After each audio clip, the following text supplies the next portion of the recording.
श्याम के दीवाने नागिन की रहस्यमयी कहानी। राजस्थान की रेतीली धरती पर बसा एक छोटा सा गांव था श्यामपुर। ये गांव साधारण था, लेकिन यहाँ के लोगों की आस्था असाधारण थी। हर घर में एक नाम गूंजता था, श्याम बाबा। इसी गांव के बाहर एक पुराना पीपल का पेड़ था। लोग कहते थे कि उस पेड़ के नीचे एक नागिन रहती है। पर अजीब बात यह थी कि वह कभी किसी को नुकसान नहीं पहुंचाती थी। उल्टा, जो भी सच्चे मन से वहां दिया जलाता, उसकी मनोकामना पूरी होती।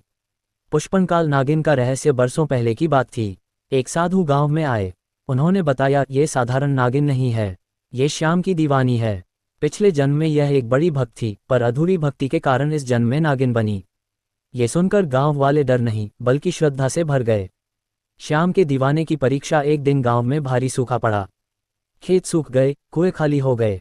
लोग परेशान होकर पीपल के नीचे श्याम बाबा का कीर्तन करने लगे।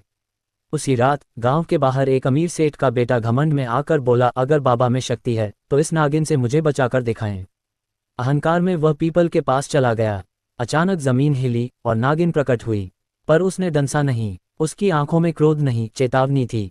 नागिन का श्याम प्रेम। नागिन ने फन फैलाया और मानो किसी अदृश्य शक्ति से कहा, हे श्याम, यह बालक अज्ञान में है, इसे क्षमा करो। उसी पल बादल गरजे, तेज बारिश शुरू हो गई। सूखा टूट गया। सेठ का बेटा कांपते हुए जमीन पर गिर पड़ा। उसने पहली बार अहंकार नहीं, शरणागति सीखी।